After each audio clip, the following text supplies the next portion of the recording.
Okay, everybody. I have something really cool to tell you about. If you haven't heard yet about Anchor, it's the easiest way to make a podcast. Let me explain here. It's free. There are creation tools that allow you to record and edit your podcast right from your phone or computer. Anchor will distribute your podcast for you so it can be heard on Spotify, Apple Podcasts, Stitcher, and more. You can make money from your podcast with no minimum listenership. It's everything you need to make a podcast in one single place. Now, the way that you can do this is you got to download the free Anchor app or go to anchor.fm, and then you can get started. It's really fun. We just switched over recently here at All2Real2, and I'm enjoying it so far. So be sure to check it out and let us know what you think.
Okay, everybody.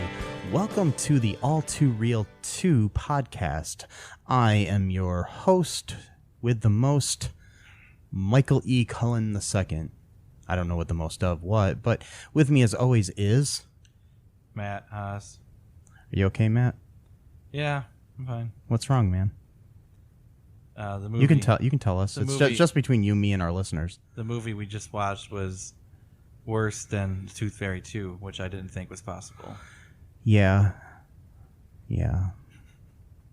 So, folks, today we're covering the 2003 classic French Stewart comedy Inspector Gadget 2 from the director of Tooth Fairy 2, Alex Sam. Yes, Inspector Gadget 2. Because we didn't say enough with the first one. That they decided, hey, let's see, if we can find a better actor to play the main character than Matthew Broderick. So, no, we'll find someone that can be made up to look sort of like Matthew Broderick, even though he doesn't naturally look like him. I think they were going more for the cartoon version of Gadget in this version, because I will give them that French Stewart is closer to the cartoon Don Adams incarnation of the great Inspector Gadget. Yep. So when I was a kid, I used to love Inspector Gadget. It was my favorite show to come home and watch as a kid. Yep. Good times. Me Too was somewhat Yeah, I think this is part of the Me Too movement. I do feel violated somehow. Yes. Wow. I'm sorry. You went there. I know I did, and that was very insensitive. I'm sorry. But anyways, it's true, though. I would do the same thing. I would go home, and my parents wouldn't be home from work until about maybe a half hour, 45 minutes after I got home from school. So I would go to my grandma's for that in the meantime until they got home. And one of the main shows I would watch was Inspector Gadget. And it was like SpaghettiOs or some kind of nice little snack after school. Mm-hmm. Great memories of childhood and of dreams and whimsical theories of reality, and how is it possible that this man can stretch out his arms 100 feet and it just makes you feel really good about life and yourself and your family. And then this comes around, and then Penny just kind of makes you feel bad about things. I was actually legitimately depressed while watching this. Like I was bored Inspector Gadget. Like Missed it by that much. Sorry, that was my Don Adams impersonation. Might not be the greatest, but it was decent, I think. It's fine. Yes. But it kind of reminds me of Mark Maron when he talks about the Dave Matthews Band, and there's like a boredom, but it's like with an edge to it. It's like that's how I felt. That's how this felt. That's how I felt. It was like it was boredom, but it was like this kind of anger to it. I'm like, like. So yeah, that's why I'm subdued, because I did not enjoy this movie at all. Our great director Alex Sam, who is now becoming one of my favorite directors. He's the most brilliant direct-to-video sequel director out there. He was one of the co-writers along with Ron Anderson and William Robertson. Not sure what they've done because they don't even have links on Wikipedia. They might on IMDb though. Let's see. Let's check it out. Yeah, let's see what they got going on here. Let's see if we can find any information about the writers of this film to see what else they've written. Okay, if anything. Ron Anderson.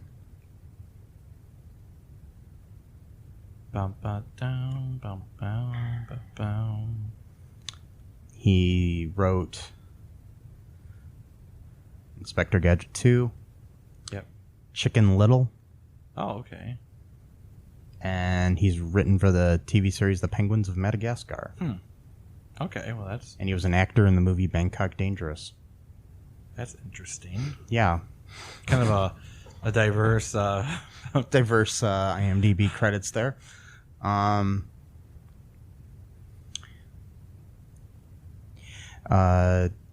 other writer, William Robertson,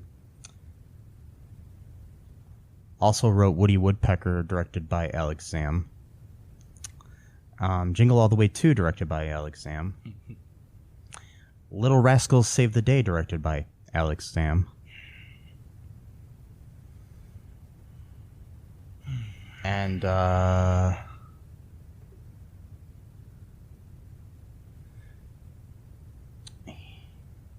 he also wrote the movie starring Will Friedle from Boy Meets World, the made-for-TV movie My Date with the President's Daughter, which I actually enjoyed. I remember back in the day, which was also directed by, guess who?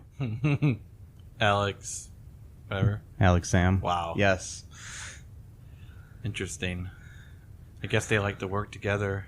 And coincidentally, co-starred Dabney Coleman, who played Chief Quimby in the original live-action Inspector Gadget, but not in this one. That's weird. Mm-hmm. He played it with a mustache. Yeah. Now, that was my number one complaint about this whole movie. Chief Quimby needs to have a mustache. I'm sorry, but I just always picture Chief Quimby with his nice little bushy mustache. Yeah. And they even have, Inspector Gadget have a fake mustache at one point. You think that they could do something like that, but... In the original animated series, by the way, Inspector Gadget did have a mustache in the pilot. Oh, okay. And they made them take it away because he looked too much like Inspector Clouseau. Oh, okay. It was already pretty Clouseau-like in his abilities. But yeah, it was very much, the show was very much inspired by Get Smart as well, which is why Don Adams, they had somebody trying to do a Don Adams impersonation originally, but then they just decided, hey, let's hire Don Adams, who played Max Smart, and have him do the voice, because who does Don Adams better than Don Adams? Right. I mean, obviously now they have Maurice LaMarche and other people doing the voice because Don has passed away, but yes. But once again, missed it by that much. Okay. Anyways, so we're going to talk about this wonderful film. So it had all the elements of a film. There were cameras, a script of some sort, actors, special effects. I'm assuming a budget. Audio. Yeah. Well, yeah, they probably have boom operators and somebody recording the audio. Probably had people on set to serve lunch and snacks, maybe. Yes, craft services. So, yes, probably. Sponsors had Kellogg's, McDonald's. Yeah. So. Yes, Dunkin' Donuts. That's right. So there was, there was actually some money behind this. Yeah, I'm assuming they're sponsors because they were featured prominently on screen in different scenes, but who knows? This whole film was shot in Australia. Not that matters. I have nothing against Australia, but they tried to make it seem like it was America. And it felt like Australia the whole time I was watching it. Well, most of the actors are Australian. Yes. And one of them was New Zealand. Yeah. So most of the actors come from a land down under. And they... I don't know. So the only actor to return from the original movie was the voice of the Gadget Mobile, Mr. D.L. Hughley. Yeah. The prolific comic and king of comedy and star of the Hughleys, among other things. Guy I admire greatly. Yeah. Not sure if I do anymore, but yes, I do. I'm joking. Oh, wow. Boy. Sorry, DL, if you're out there. Sorry, I still think you're awesome. Okay. Anyways, very funny guy. Yeah. Very observant commentator. Yeah, he did that one show where he was like interviewing like the leader of like the neo-Nazis and crap like that. It was like some really serious. No, did he do something? Okay, I know he had like a show on CNN for a while and stuff. It was really interesting, like really hard hitting kind of stuff too. Like that's pretty cool. So, what's the plot of this movie, Matt? Do you remember? It was like I was trying like my hardest to pay attention, but it was just so boring. What I can remember is that it starts off with Inspector Gadget, who has no first name, by the way. Yeah, in the first movie, they say his name is John Brown. Oh, okay. But they don't mention it anywhere in this movie. His niece always calls him Uncle Gadget. So I'm like, okay, so his last name is Gadget. All right, whatever. So it starts off with him basically looking for crime because there's no more crime anymore because of what he had done. He'd put all of the bad guys away. So he's like overzealous. Like he arrested an old lady for drag racing and she didn't have her license on her. So he took her down to the station. But it turned out to be the dude with the guy who was supposed to have the mustache, his mom. And apparently this woman has superhuman strength because Chief Quimby, because she looks like she might be at least like 87 years old, and she was able to lift a 200-pound man clearly above her head and then throw him down into the prison cell. So and this was after spanking him a lot too, which was kind of weird.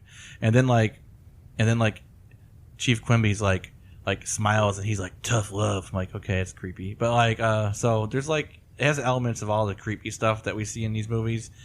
And by the way, I would add unintentional creepiness because it's kind of just thrown in there without any regard for context or even attempting to even make a creepy point. It's just in there, like with the whole thing with George the Jungle 2 where a gorilla raped a human woman, but there was really no context in a Disney for it. Disney movie, which they care so much about good morals and about stuff like that. They don't believe in coercive kind things because tweets are worse than a gorilla taking advantage of. Okay, but anyway, so Anyway, so at least there was no bestiality in this movie. No, so it's like they throw in weird stuff that's creepy, but there's no reason to have it in there. It doesn't further along the plot in any way. It's not even a funny joke. There's no joke to it. It's just there, and it's like what Mike said about there's elements to a movie, and it's just thrown all in there like in a stew, and you're just supposed to do with it basically. Is it a movie or is it just a bunch of scenes thrown together, and then you have to figure out what the plot is? All right, anyway, I'm backtracking. So yes. What happened was he's arresting people for no reason, and then Claw finally... Yeah, Dr. Claw. Dr. Claw finally gets out of prison or whatever. I don't know what happens. And then and he's going to, set up shop again to do his crimes. And I pretty much blanked after all of that stuff. I know that his niece was cutting school at one point or something. Also, his thing keeps glitching. And there's like a new model that's like an android basically who's supposed to be like the new Inspector Gadget. Like she doesn't have any problems like that he does. She's not really even fully human. And his body, whatever, keeps malfunctioning. Like every time he tries to make a command, he says do this or whatever, and it doesn't work. I don't know. And yeah, that kind of happened in the cartoon originally too. Okay. He's kind of always had glitches. He'd be like, go banana, and an apple will come out. Oh, okay. Not that, I don't know if a banana's a thing, but I'm just making that up. Whatever. Right. Do you remember? I don't remember the plot anymore. Something, okay, here, okay. Remember. We just watched it, and I don't even remember. Yeah, Hi, folks. This is Michael E. Cullen II from the podcast that you're listening to right now, along with Manager Matthew Haas. You got promoted? Yes. Damn it. Okay, anyways, folks, do you like the show Superstore? Well, I don't know. I asked the folks and nobody's answering me. Because they're not here. Oh, but we love damn it. Yeah, we love it, though. Okay, folks, if you like it as much as we do, you're really going to like the Super Story podcast, which is a podcast where Matthew and I go episode by episode and give our little opinions and thoughts on it. Sometimes we have guests, sometimes we don't. Just depends on how we're feeling. Yeah. And, so if you like this podcast and like our little crazy banter, then you should definitely check this out. Or I might get sad. And when I get sad, it gets pretty sad. yeah, So I can't deal with him when he's sad. yeah, no one can really. So Yeah. So check out Super Story Podcast. Right here where you get this podcast, Super Story Podcast. Okay, everybody, and we are back. Right now we're going to go to a little new segment we have here called the All2Interview. The other day I had a nice little conversation with Sam Kwasman. He is been in the business for years, in the entertainment business. He started out with the movie Mame, where he worked with Lucille Ball, and he's currently the voice of Little Quackers on the Tom and Jerry cartoon, and he's also got an Amazon movie that's produced by Jerry Seinfeld called Letters from a Nut. And so you got to make sure you check that out. You might know him from his appearances on Bob Newhart and many other great things. He was also did voices for Mad TV. He was on episodes of Airwolf, Lou Grant, many, many things over the years. He's been on Robot Chicken with Seth Green, different things. So here's a little bit of my interview. Matt wasn't there that day, but that's okay. I feel bad, but it's okay. I would have liked it, but yeah, it's my fault. It's my fault. It's all right. So here's Sam Kwasman. Enjoy. Okay, we'd like to welcome Sam here to the All2Interview section of our All2 Real 2 podcast. First off, just tell us a little bit about how you got started in entertainment. Well, believe it or not, I started as a professional dancer. I danced in a show called Disney on Parade. My best partner was a guy named Patrick Swayze. He was in my first dance company. And it was a Disney show, so I wound up as the voice of Donald Duck for the show for 2 years. I did it live the first year. And I was the lead alligator in Fantasia. That's really cool. And it was Anna White who choreographed it. She had just won the Academy Award for Oliver 2 years earlier. And then I went on to dance for her in the movie Mame with Lucille Ball. And we had a great time. It was great to work for her. I was really thrilled. Had a wonderful, wonderful dance experience there. And from dancing and Donald Duck, I went on to do television and movies as an actor. But I still kept up my dancing. That's cool. So it was fun. Yeah. Yeah, wish I could dance. I have 2 left feet. I have been in a few musicals and really couldn't dance that well in them, but I tried. What was it like? Did you get to meet Lucille Ball when you were on Mame? Yes, I did. As a matter of fact, I had a great time with her. She used to tell me stories, lots of stories. She was just wonderful. I was dancing in the show, and we had all this downtime, and I took a picture with her. And, I would say to her, like, I really like the Three Stooges. And then she would tell me a story about how they almost killed her. Oh, wow. And I said, what? She goes, well, I was in one of their little segments, one of the little episodes. And believe it or not, I'm supposed to put powder on my face. And Larry Fine comes by and turns on the fan. And the powder was very fine, and I opened my mouth and opened my eyes and went, breathed in, and all the powder went into my nose and my mouth and my throat, and I couldn't breathe, and into my eyes. And she said her eyes were like, every time she blinked, it was like sandpaper. Oh, wow. So she was very upset and said she was in the hospital for 3 days. So they put her in the hospital. And she would say, bad props. They almost killed me. That's her exact words. How about that? That's crazy. Yeah. She also told me a story, and if she hadn't told me directly, I just would never have believed it. She apparently during World War II, she would drive to the studio, MGM Studios in Culver City, and she had a filling in her tooth. She had a filling, and back then they had to use a little filling, a different kind of filling. And sure enough, on her way to the studio, she'd get radio waves, and she started listening. She picked up this radio broadcast of people talking in German. Oh, wow. And it got louder and louder as she got to the studio. And then she called the FBI or the police, and they circled around until they got louder and louder. And boom, guess what? She found a nest of Nazi spies spying on MGM Studios through her tooth. Wow. I never believed that actually happened. I mean, I've seen that on like Love Boat and Saved by the Bell and other things, in different sitcoms. And yeah, that's funny. I didn't think that was actually true that you could pick up radio signals. If she hadn't told me to my face directly, and I was the same age as her son, so I don't know, maybe that had something to do with it. I don't know. But she was just a sweet, she's a very serious woman. I mean, she works. Her thing, she had a huge amazing work ethic. So, you know what I mean? I mean, she was just very, very good about her work. And, she would put an 18-hour day easily on that movie. So you gotta hand it to her. I mean, it's a great movie. I know that. Yeah. It's not what people think. Oh, I'm a star, I'm a celebrity, I walk around, and everything's easy. She worked very hard, and she rehearsed, and she danced in it, she sang in it, she acted in it, and it was great. I have pictures of me with her. It's really fine. And Bob Preston was great to work with. Oh, wow. Yeah. And Bob, of course, was the music man, and he'd done a ton of work before that. And I went up to him and said, you had to call him Bob. I said, well, Bob, I thought you were fantastic in The Music Man. And he looked at me with his little cigarette in his hand, and he goes, I've done more than that, kid. And I went, maybe I hit a nerve. I don't know. Yeah. So, but he was actually very nice. He took a picture. I said, can we take a picture? He said, absolutely.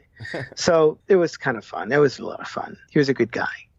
And he was a real star, big movie star. So, yeah. So what would you say, like, your favorite memory so far, like, when you've been of anything you've done in all of your career? My favorite? Well, that's really hard to say because I did so many different things. I worked with Patrick Swayze and Disney on Parade. He was a great guy. And I made a lot of friends on MAME, and I wound up doing the voice of Donald Duck at Disney Studios, which I love doing from that Disney show. And then from there, I went out, and now I'm the voice of Little Quacker for Tom and Jerry cartoons for Warner Brothers. Nice. And we just finished our 5th season. And he's a baby duck. He sounds like this. Oh, you're a mama. I'm not a mama. Oh, boy. Nice. Yeah, I've seen a few of the episodes. Yeah, it's kind of cool. It's a good reboot of the whole Tom and Jerry series. Oh yeah, I think a matter of fact, I think the style of design of Tom and Jerry I think it was voted like the best. The second design in the late 40s between the way Darryl Van Citters drew him and the late 40s was pretty similar and very successful. Now they're going to I hear they're going to do a movie, Tom and Jerry, so I'm hoping to be in that. That'd be great. That'd be awesome. And they're going to do a hybrid movie, like Space Jam. Oh, okay. That kind of thing. Right. Yeah, awesome. Yeah. Yeah, live action and animation. Do you think it'll be so I hope to do that. 2D animation like with Space Jam, or like 3D like with the Chipmunks movies and stuff like that? I have no idea. They haven't asked me. Yeah, hopefully that'd be either way would be cool. Yeah, I'd love that. Who would you say inspired you the most to want to be an entertainer or anything in your life? Well, I always admired people with talent, and I loved the movie West Side Story. A lot of those guys were my teachers. The dancers in that show, they became big choreographers. I took class with them. But I have to say Ed Asner, who I met after I did MAME, and I choreographed a musical he was in. And he's just such a down-to-earth guy and so nice, and gave me a lot of advice over the years. We still have lunch. Ed's a terrific guy. He did the movie Up in the last few years, and Mary Tyler Moore and Lou Grant. Matter of fact, he just had a fundraiser for his for autism. He has a grandchild that's autistic, so he has this big fundraiser. So I went there, and you gamble and you make donations, and it's a big annual event. So I really love that. It was great. I get to meet a lot of people. Yeah, I saw some of your pictures on your Facebook of that. That looked really like it would have been fun. And we have lunch with Ed every 3 or 4 months, and so I have to say he was one of my biggest inspirations, and I'm a big fan of Michael Keaton. I think he's just an amazing actor, and there's so many many guys out there, but I knew Michael Keaton at the Comedy Store, and for me, the guy can do everything. Just that's what I was taught as a kid. As an actor, you should learn to do everything. Yeah. I tried. Did you do a lot of stuff at the Comedy Store back in the day? Yeah. I worked with Leno, Letterman, Michael Keaton, Pat Proft, who wrote the Naked Gun movies, and very funny guy, and lots of guys, lots of stand-up comics. They became really big comedians. Yeah. And I went into the acting profession, so I did Bob Newhart, and I have to say Bob was great to work with. Yeah, I had a great time on that set. Bob is one of my favorite people ever. Oh, you like it? I love Bob. Well, I learned a lot from him. I learned to be subtle. And, Suzanne Plagette, we were in rehearsal and we're by a flat, and she gave me a kiss for good luck. And I said, I have a girlfriend. She goes, so what? I have a husband. And walked away. I was a stupid kid. Yeah, that's great. I mean, she was a beauty back in the day. I mean, she's... Oh, my God. Yeah. Her husband was even better looking. Can you imagine that? Oh, wow. I just, right before I talked to you, rewatched the Bob Newhart episode you were in, and that was... Yeah, that was hilarious. What is your favorite film that you've ever seen? Well, I'd have to say some of the favorite films were Singing in the Rain and West Side Story, musicals, and Inherit the Wind and 1,000 Clowns. Those were phenomenal. They were I really love those movies. Yeah. And they're movies you can see over and over again. They have so much, meat to them, I should say, or depth. Just wonderful. I love Inherit the Wind. I was in a community theater production of that once, and that was really fun. Yeah, as a matter of fact, those are the guys who wrote the movie Mame. I didn't know that. That's awesome. Yeah. The musical. Yeah, I worked on a stage production of Mame as well. I did the lighting for it. That was kind of fun, except for the one situation where I had these two spotlights when I was designing the lighting, and the way the two spotlights crossed each other, it ended up looking like the MasterCard logo. And I didn't know that until about 5 performances in. And I looked at it and I was like, that looks like the MasterCard logo. And then everybody started pointing it out to me. If there was one person that you haven't worked with yet that you would love to work with, who would that be? Well, I haven't worked with Michael Keaton, although I knew him at the Comedy. I guess you'd say I worked with him. I was at the Comedy Store. But Robin Williams, we did Medical Shakespeare together for once or twice. Oh wow! I would have loved to work with him again. Yeah. And Ed Asner, of course, and there's so many. I mean, some people with amazing talent. Bradley Cooper would be a kick to work with, because you'd learn a lot from him. He's just conquered everything. Oh, and the guy who plays Wolverine, he can do everything. Yeah, Hugh Jackman is song and dance man, everything. That's amazing. I mean, what are your thoughts on all this whole thing where most movies are now comic book movies, and we're kind of going away from? I mean, we do have a few, A Star Is Born, speaking of Bradley Cooper and stuff like that, where you do have kind of musicals out there, different styles of musicals and stuff. But I miss the days of good musical movies, I mean, besides Disney movies and stuff myself. So movies like Inherit the Wind and all that, they don't come up too often. So no, but I love those the Marvel. Oh, I do too. I mean, special effects and humor. Yeah, the mixture is terrific, and I love going to. I go to all those movies. And the actors are terrific. I just met Don Cheadle and Ed Asner's charity event. What a sweet guy. He seems like a nice guy. Yeah, he's very down to earth. Yeah. Yeah. What right now are you listening to, watching, or reading at the moment? Well, I watched Einstein, which was a series called Genius, and they have Einstein, they have Picasso, and that was a great series. That was terrific. It was really well done. And there's some really good movies out there. I just saw Rocket Man. Rocket Man was terrific. I had a cousin who was his bass player for many years, and so I wanted to go see that film. And also Queen. That movie was terrific. Yes. and there were several others. I mean, there's so many now. They just it's so difficult to find a dramatic film that is terrific because they don't make them as much. You know what I mean? Yeah, I mean it's more about the action and the. I mean, basically, it's about the action and the your Star Wars and your Marvel and DC movies and stuff like that are kind of the ones that are being made. But I mean, it's what it is. I mean, I think a lot of the good dramas and things like that are kind of moving towards Netflix and Amazon and all that. Which is good. I mean, at least there's so many options right now, which is funny. Based upon when even just 10 or 20 years ago where there was only, a few channels to watch things on and a few movies a year and stuff, Uh-huh. Yeah. Well, yeah, I agree. Yeah. Yeah. The one other thing, what advice would you give to anybody who's interested in becoming an entertainer of any kind? Well, because of cable, they've kind of taken the money out of acting unless you become a big star. Mm-hmm. And, that's pretty tough to do. It's really getting out there and working and know your craft, know what you're doing. I mean, there's a lot of politics involved and stuff, but I was always told talent will out. So you just keep plugging away. And if you can sing, you can dance, you can act, you can do cartoon voices, you can do stand-up comedy, you can write your own stuff. Yeah. I mean, write your own television show, put it on YouTube or something. And I swear to God, I mean, some kid opens up a box, he's got 10 million followers. Well, he's got a show and he's a millionaire. Yeah. It's changed so much. I mean, in my day, I was told you had to learn everything. You had to learn to sing, dance, act, play the piano, music, everything. And here it's totally opposite. It's just every civilian wants to be a stand-up comic now. And I'll run into people who say, well, I'm a housewife, but, I'm really a stand-up comic. I just have to bring 10 people to the club. Yeah.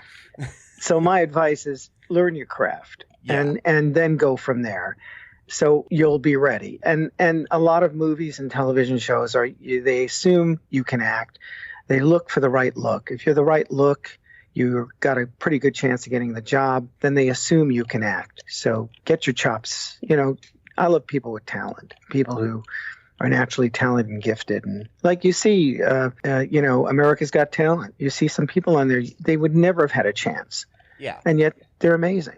Just amazing. That is cool. I mean, when you got America's Got Talent and American Idol and all those things The Voice and all those things where people can actually now get discovered. I mean, it's good and bad in certain ways, People aren't having to work as hard sometimes, what some people say, but I think it's good that we have these talent competitions out there. I have one other question. What is your guilty pleasure movie? Like a movie that you're almost embarrassed to say you love? Oh boy, that's a tough one because there are so many. Yeah. Oh my God.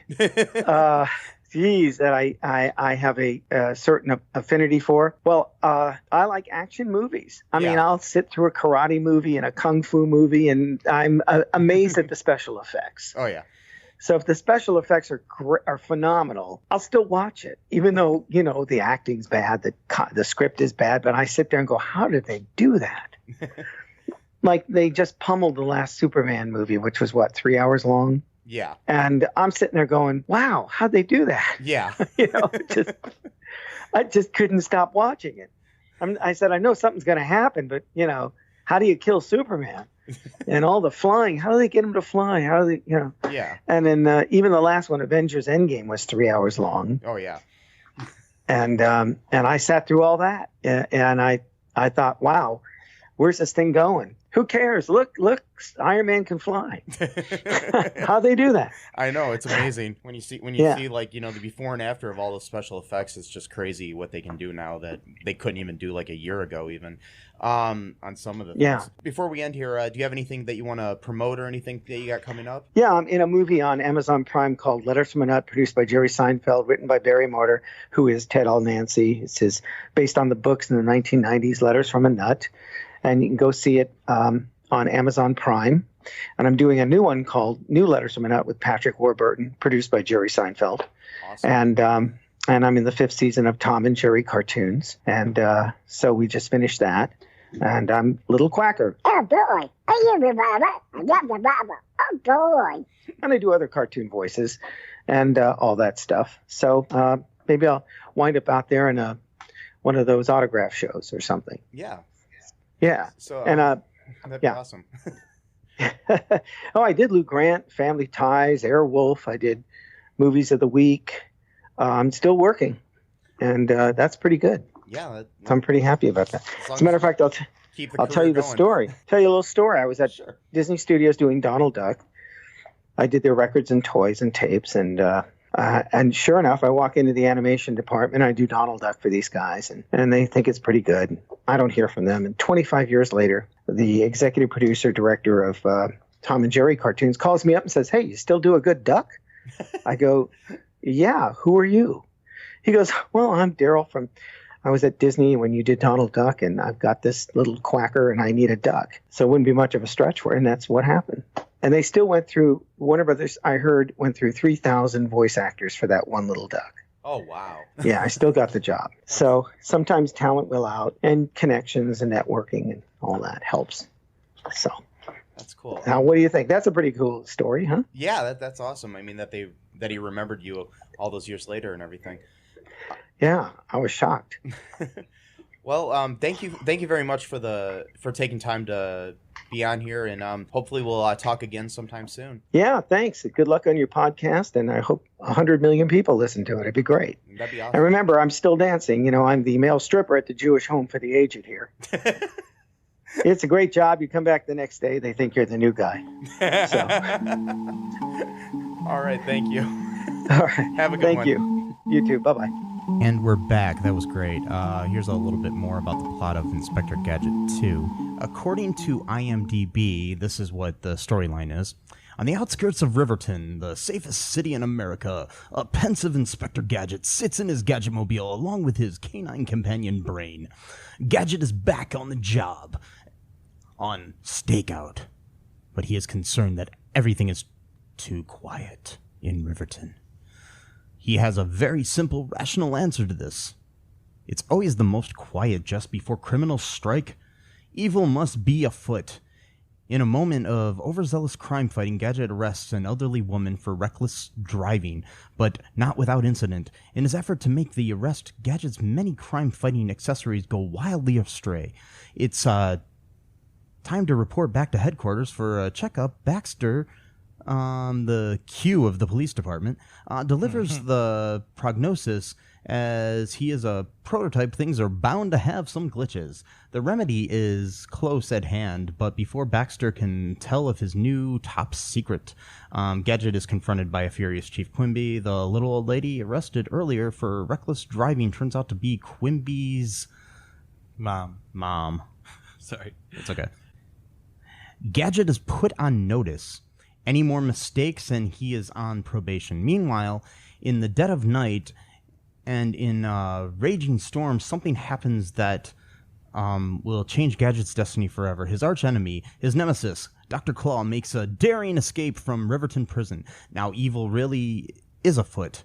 Chief Quimby offers Inspector Gadget one last chance to redeem himself through the capture and return to incarceration of Claw, and so the chase begins. Yeah. Okay, yeah, basically then Claw creates this thing. He goes and steals a frickin' ruby and all these other bullshit things that he needs to create this big laser type thing that freezes the city, so everybody's like standing still and in midair and whatnot and everything, and so they can use some really bad special effects.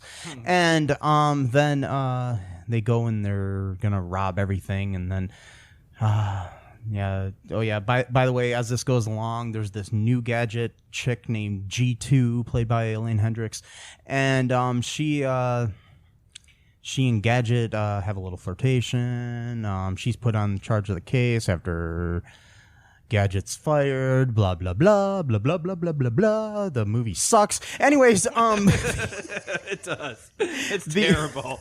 I can't deal with it. Anyways, Gadget has.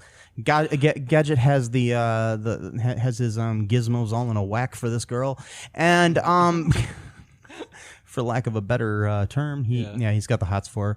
Yeah. And he in the end, he and her kiss. Everything's happy. They save the day. They put Claw back behind bars. He's got a bunch. Claw, by the way, throughout the movie has a bunch of bumbling idiot sidekicks who, like he does in the cartoon. They all kind of suck. And which is interesting. If he's such a great criminal mastermind, why can't he recruit good people and to why work for him? And why does he leave? He leaves his plans written on a chalkboard in his headquarters. Yeah, in an old bowling shoe factory. Yeah, that they find because of Penny, because of course Penny's the smartest one in the family, and or the dog Brain might be as well. At some point, the dog talks because Baxter creates a collar that goes around the dog's neck and makes it talk. Anyways, and then I don't know. I'm trying to remember bits and pieces of this movie. It's like. It's like so, Chinese food where you're hungry an hour later. I had Chinese food actually earlier. It was pretty good. Are you hungry again? It was a long time ago. Yeah. I had pizza when I came here. So. Yeah, so you were hungry again. See what I'm saying? But that was like 6 hours later. Oh, okay, gotcha. But anyway, so. But I'm just saying, I'm hungry for another movie that's actually good. A good one. Yeah, that's what I'm saying. This movie sucks. Anyways. So, by the way, the laser beam was out of a giant bowling pin. That's what it came out of. I didn't even notice that. Did you notice? No. I was so bored I didn't even fucking notice that. It was a giant bowling pin. That's what the laser thing came out of. I have no idea why, but that's what it did. Oh, by the way, too, the place they were going to rob was the Federal Reserve, and there was a giant dollar symbol on the building, which I don't think actually exists. And I'm not a scientist, and I don't know how this freezing bowling pin works. But, okay, everything is frozen in the world. Mm-hmm. Or in Riverton, I should say. Yeah. And my question is, somehow when they get to the bowling, I mean not the bowling, I mean the Federal Reserve, they can use a button at the gate and get into the place, and the gate still works. Yeah, the gate opens. The gate opens, but yet it's frozen. I'm confused. Yeah, it seems weird. I'm really confused. And in my opinion, if everything's frozen, how can you even move the money? I just want to know the more logistics of this. If somebody has the science behind the way that this frozen bowling pin worked, please email me at mike@cullenpark.com. I really want to know how the science behind this works. Well, he did have a book called Quantum Physics for Nitwits. Not dummies, nitwits, because they probably couldn't get the rights of to course. say dummies. But yeah. I'll have to look up and see if that book really exists, and maybe I can find out how to make my own bowling pin freezing thing, and I can I can freeze Northwest Ohio or something where I live. But anyways, the Jesus, or just a certain person. No. Anyways, the greatness of this movie ended at one point. Yeah. Yeah. It was the best movie of all time. It was. Mm-hmm. There's one part where Inspector Gadget says, "And here's the good part," and he had an uncertainty in his tone of voice when he said it. Like he knew that this movie wasn't good. He was disappointed, I think. It's like, I can't remember. There were times where the Gadget Mobile said things too, like, "this is fun," and I'm like, "What the fuck movie? Fun. It's not fun." Did they tell D.L. Hughley what the plot was, or did they just have him read these lines? That's what I'm just trying to figure out. By the way, so at the end of the movie, or near the end, the car is again played by D.L. Hughley, and he gets stopped by the police. I don't know if that was intentional or if they just... And by the way, the only African-American actor or black actor of any sort in the movie... is the fucking car. Is the car. Everyone else is whiter than snow. And not the reggae artist. Not Informer. Anyways, I don't know. So I don't know what to say anymore about this project. Do you want to look at some reviews of the movie on the Internet Movie Database? Because I mean, if it's anything like the last time with the people raving about Tooth Fairy 2, I bet there's people that love this piece of shit. So let's see what happens. Yeah, let's see what we can find. Let's go to a break, and we'll come back with that after this word from our sponsors. Okay, we're back here at All Too Real 2 podcast. Anyways, the best sequel out there. Besides Inspector Gadget 2. Anyways, so you want me to read some reviews here, Matt, and get some response from these reviews? These are reviews from the Internet Movie Database. Let's see what they have to say. Okay, here's an 8 out of 10 review. Okay. It's wrong. Yeah, probably. Okay. Much more faithful to the cartoon, says Desert Hedgehog. Although IG2 is a bit sillier than the first one, it's much more faithful to the cartoon. Once again, Gadget says wowzers compared to Wowzer in the first one. And Dr. Claw called both Claw and Dr. Claw as faceless again. There's also no John Brown. It's just Inspector Gadget. Penny, although she has different hairstyle throughout the film, often wears her hair in the trademark pigtails of the cartoon. At first, I thought that Elaine Hendricks would be awful as G2, but she proved me wrong. She played her part extremely well, although French Stewart doesn't have the boyish charm of Matthew Broderick. He acts more like Inspector Gadget, the cartoon. And don't worry, he doesn't try to play Mr. Magoo. Okay. I don't know what that meant. But anyways, this movie is, maybe it's the whole squinting thing that he used to do on Third Rock, but which is kind of Magoo-like. This movie is also amazingly cartoon-like. The best way I can describe it is a live-action cartoon. It's live-action, but with all the silly stunts of an animated cartoon, such as scenes involving Gadget getting his head stuck in a toilet. Although the CGI wasn't as good as it could have been, it wasn't too awful. If you're looking for a film that's true to the cartoon, IG2 is definitely worth seeing. Be warned, though, it's quite silly. Smiley face. Thank you. Jeez. All right, here's a 9 out of 10 review. Oh my god. It's good, but underrated. I don't know. I don't understand. I don't know if they understand the concept of the word "but." But anyways, yeah. This is Mario Murderer 111-1. All right.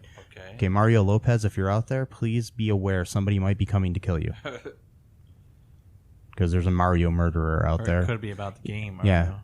You could be like, "It's me, Mario. What are you doing? Are you going to kill me? Oh no!" Anyways, okay. All right. He said, "I really enjoyed watching this.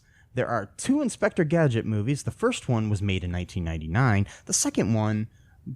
This is the second one, but it doesn't continue from the first since it's a different director, and it was released straight to DVD. This film is an alternative to the second film. If you didn't like the first film and wanted it to be more like the cartoons, then this one is for you. I liked both Inspector Gadget movies. This film introduces a new robot, IG2. It's actually just G2 in the movie, but anyways. Yeah. The movie has an entire different cast, and Dr. Claw's face is hardly ever seen. Like the cartoons, nice special effects too, with a cartoon like, let's stop the bad guys ending. I find it funny and enjoyable." All right, that wasn't as fun as I thought it would be to read. Okay, now I'm going to read one that was an appropriate 1 out of 10 from Erico. That's the guy's name. Okay. Thank you, Erico. Okay. I'm sorry if this offends anyone, but I absolutely hated this movie. Yes. Okay, I'm going to admit it right here and now. I liked the first Inspector Gadget. I know most people hate it, but I thought it was very nice. It was a very nice little movie, but this was just plain silly. Nothing at all made any sense at all. Okay, now, I thought in the first movie, John Brown, Inspector Gadget, got a girlfriend, but where is she in this movie? Second of all, how in the heck could a human guy like Inspector Gadget fall in love with a robot? What the heck were the writers thinking? How could the human robot breed with a robot? Robots have no reproductive organs. Doesn't mean he wants to have kids with I know. The whole thing was totally whacked. Wow. This was in 2003, so whacked was a good word. Okay. Yeah, Anyways, wow. and Inspector Gadget was just annoying in this movie. He was nothing but a smart aleck, know-it-all, who was stupid and totally unfunny. Sheesh. What in the world happened to him after the first film? And I hate what they did with Claw. How come in the first movie he talked normal, but in this movie he has that weird robot voice? Also, how come he turned into an old man? What the heck was going on here? Overall, this movie was just dead awful to me. It made no sense at all. This piece of crap gets a big fat 1 out of 10. Once again, I apologize to The Secret of Nim.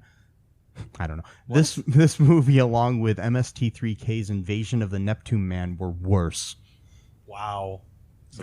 I'm just gonna go out on a limb here and say this guy, he's right about his rating, but Secret of Nim, maybe Secret of Nim 2, that one sucked, but the original Secret of Nim is an animated classic. I'm sorry, but anyways, I've never heard of it. A Secret of Nim? Oh, it was a Don Bluth classic from the 80s. Oh. Anyways, yeah, look it up and watch it someday. It's a really good movie. Okay.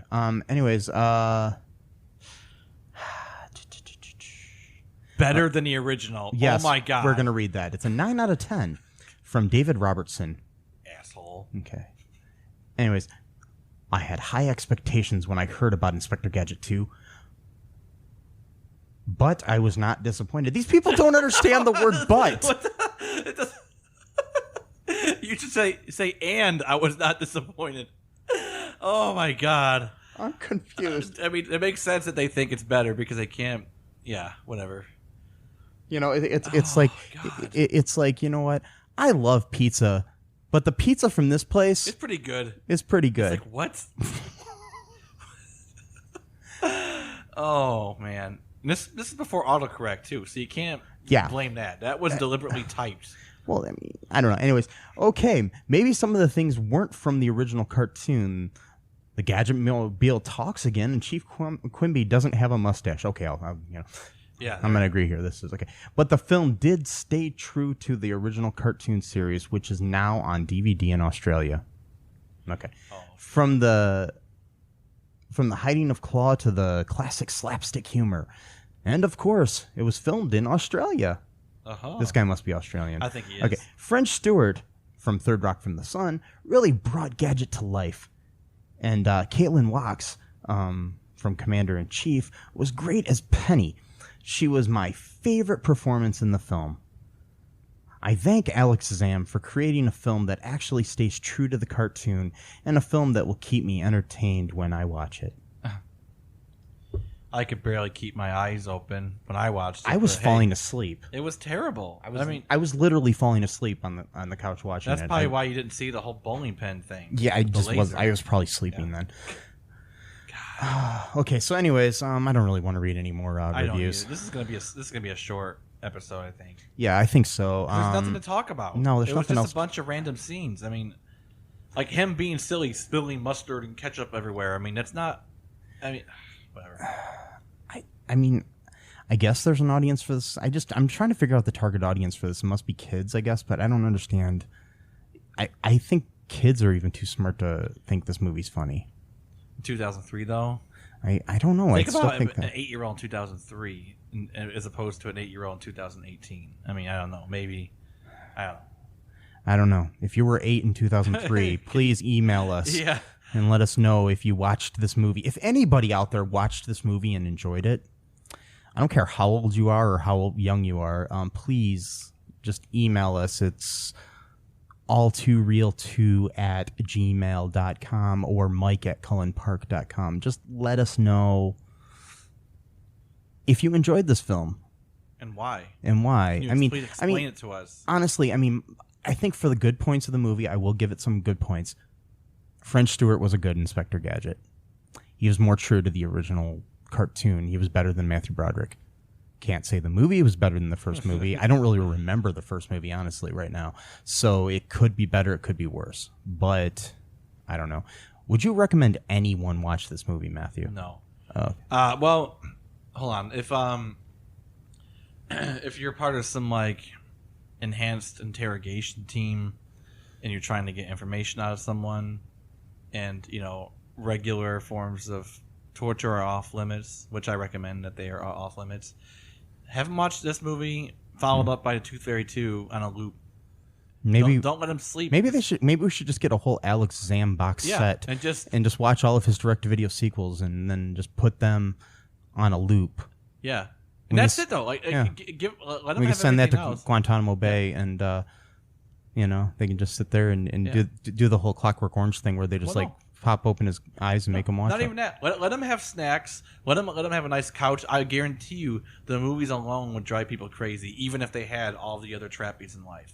Give them a nice bathroom. Give them a nice couch to lay on. I guarantee you, even books to read. Just having that in the background will just eventually just be like a hole just being drilled into someone's mind. Like just, especially with Larry when he says "Fat Man and Hoggins," it's right there again. Oh God.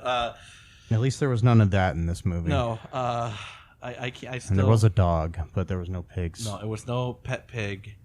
That was called Crusher. Because you get it, you're expecting a big aggressive animal, and it's a nice little. Your eyes are glazing. I know. Nice little piglet named Crusher. Yeah, I know. No, not because of you. But I will say this though: as bad as Tooth Fairy 2 was, it was at least more entertaining than this. Hey folks, this is Michael E. Cullen II from the podcast that you're listening to right now, along with Matthew Haas. We just wanted to tell you about our great podcast called Super. It's called All Too Real. And on that show, what do we do, Matt?